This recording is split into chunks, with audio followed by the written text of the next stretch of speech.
a place where I love to be. Look in a book, here's a story for you. Who makes stories when the day is through? Who makes stories when the day is through? Story makers, working through the night till the rising sun.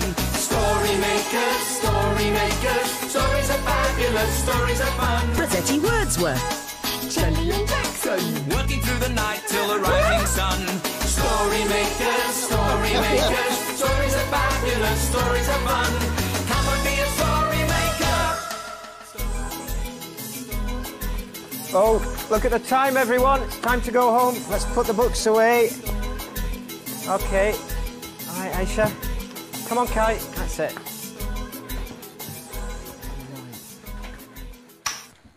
Story makers.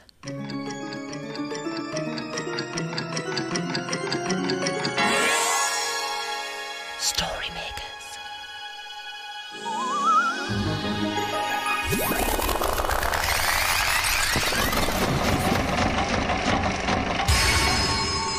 Story makers. It's midnight in the library. Hello. Time for all story makers to come out. Are you ready? The sun is down, the stars are bright. Story makers come out at night. Oh, Rossetti Wordsworth, magical story maker here to make stories with you. Hello.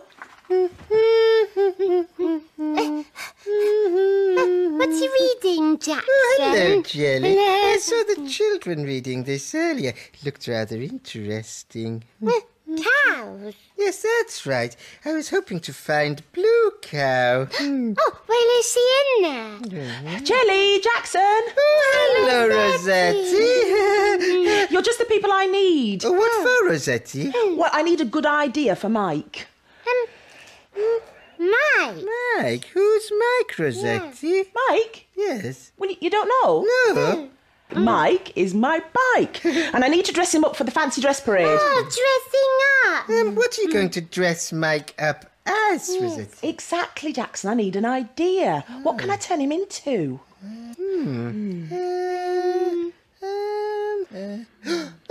cow! A cow?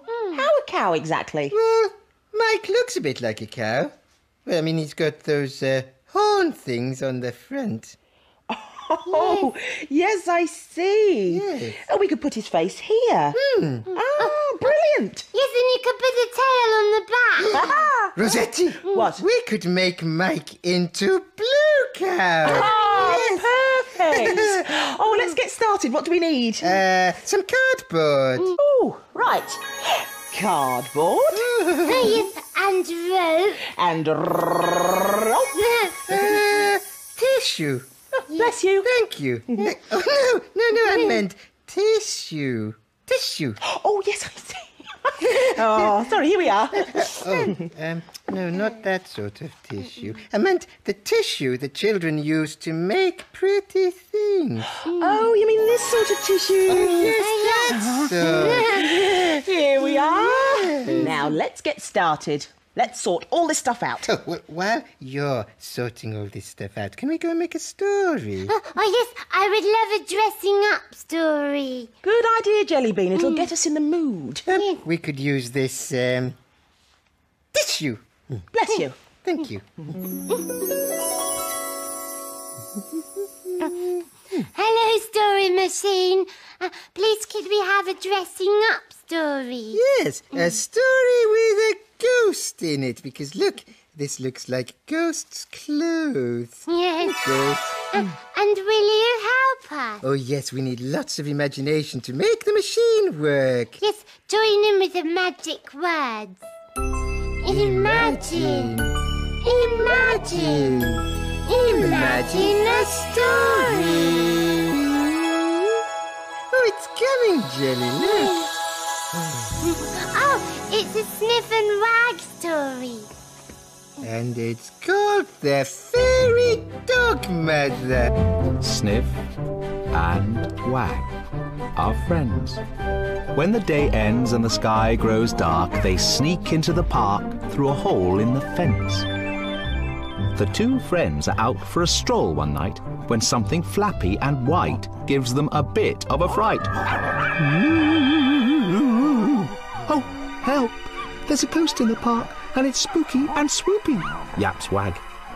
Shoo, ghosty, shoo! We don't want to play with you, barks Sniff. Oh, don't be scaredy, chaps, says the ghost. It's only me, Nat the Bet. I'm going to be a ghost at the fancy dress ball, and it's down in the dell. Why don't you two come as well?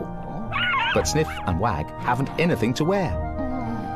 I can't wait, or else I'll be late, says Nat, and off he flaps. Poor Sniff and Wag. They're feeling very glum. They haven't anything to wear. They're going to miss the fun. But suddenly there's a whizz and a pop and a bang, and a funny-looking dog is standing beside them.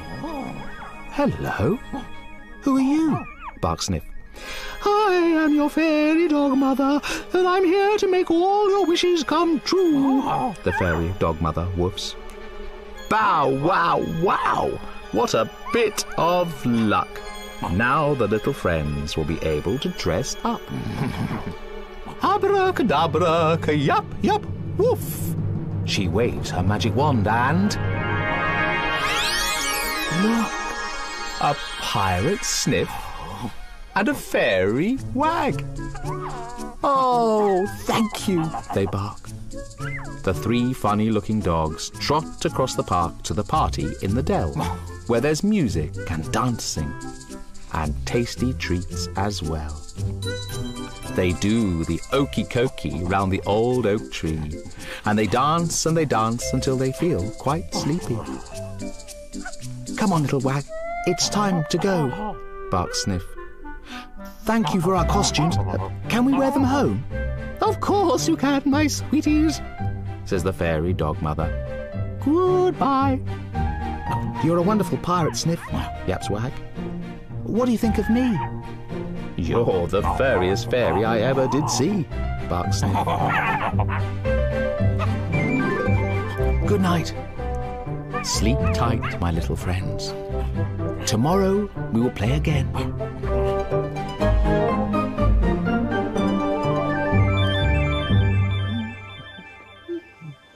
Oh, hello, Jackson. Is Jelly going to come and help us? No, she said she was dressing up as a fairy so she can help us with her magic later. Oh. That's what she said. Oh, look, that looks wonderful. Yeah, it's all your idea, Pink One. I'm fixing the head here, just underneath the handlebar horns. I know a joke about horns. A joke? Oh, come on, let's have it then. Why do cows wear bells? I don't know. Why do cows wear bells? Because their horns don't work. Because their horns don't work. I was thinking we could use the rest of this cardboard at the back. Oh, what's that going to be? I think it's going to be Blue Cow's bottom. A bottom? Oh, well, you need a tail on the bottom. Oh, yes, what can I use for the tail? Well, what about that piece of rope there? Oh, yes, I've forgotten. Yes, this will be perfect. I'll tie it on here. Right. I'll have to move this first. Oh. Could you hold it for me, please? Yes, thank you. Oh, that looks interesting. Right, the tail. What is this? Oh, it's a special bike light so I really show up in the dark. Oh, look, it flashes. Oh, it's a brilliant bike light. Oh, be careful with it. Oh, I will be careful, yes, Rossetti. Could I make a story with it? Oh, no, Jackson, you can't put my bike light in the machine. Oh, I won't put it in the machine, Rossetti. I promise. I just want to put some flashes into the story machine. Flash, flash, flash, flash, flash. There we are. Are you ready for the next bit? Imagine a story. Oh, here it comes. What's it going to be? Oh, it's a playbook. And it's called Mum's Red Car. Oh, I wonder if it's got flashing light. Thomas and his mum had been to the park and it was time to go home. Thomas sat in the car with his toy steering wheel and turned the key. And Mum turned her car key. Whizz, pop, bang! Oh no, the car's broken down. What do we do now, thought Thomas. Mum got Thomas out of the car and she called for someone to come out and help them. Our car's broken down. Will you come out and help us, please? It's best to stand away from the car and the road, so let's go and feed the geese while we wait for the man in the lorry, Mum told Thomas. Well, the geese were very hungry. Look! Thomas shouted. He spotted a bright yellow truck driving up the path. Its orange lights were flashing. Oh, I hope he can help. The driver of the van was called John, and he tried to start the car, but he had no luck. John opened the bonnet. That's the big door at the front of the car. Thomas had a look too. No, it didn't look good. John said he couldn't fix the car here, and he'd have to take it to a garage. So John moved his truck.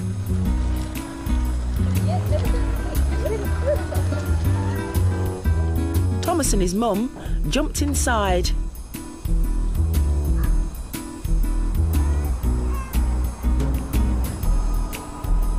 Thomas could see John through the window. But how was John going to get their car on his truck? Thomas watched as John lowered something to lift the car up. Then he attached a wire to Mummy's red car. He pushed a button and the car moved forward. And then he raised the front of the car up into the air. Thomas liked this bit a lot. John put a yellow belt around the wheel so that the car wouldn't fall off. Mum helped Thomas into his car seat. They were ready to go. Off they drove. Thomas and his mum looked out the window as they drove down the road. That was the best drive Thomas had ever been on. Thank you, John. My magic and magic. Jelly, did you see the story I made with the big flashing lorry? Yes, I did. Oh, I would love to drive a lorry like that. Well, you know something, Jackson? That man John was like a fairy godmother. Well, he didn't look like a fairy. No, he didn't. No. But he did appear and help them when they were in trouble. And that's what fairy godmothers actually do. Yes, I suppose so. You know what else? I am actually a fairy godmother. Well, you haven't been helping very much. Rossetti and I have been working really hard. But I've got a special spell to help. Have you? Yes. Watch. Abracadabra, I help you now. Turn Mike the bike into a cow. Ooh. Now look under there. What, under here? Okay, what is it? Oh, what's it? It's two washing up gloves that are blowed up. Well, a bike can't wear blowed up washing up gloves. Well, I thought they looked a bit like that thing cows have. What? You know, the milk bit. Oh, yes, the udder. Yes, I suppose they do look a bit like udders. Let's go and show them to Rossetti. Come on. Okay. Rossetti, look what I magicked for you. It's an udder for mine. Yes. Oh, that's brilliant. Thank you, Jelly. Yes. But before I fix one on, I think we'd better make another story. What should we use? This. Oh. Okay. A cow only has one udder, so I'm going to use one for my bike. Yes, and the udder for the story machine. Perhaps it will make a cow story. Yes. Will you help us? Imagine a story.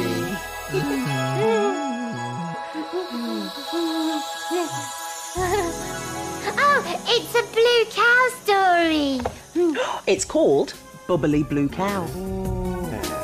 One day, Blue Cow saw a shiny bubble float by. Ooh, I wonder where that came from. She's off again, said the other cows. So Blue Cow caught the bus that stops beside her field. I'd like a ticket to a place where bubbles come from, please. There you go, madam. Hold very tight. And they set off for Daisy Hill.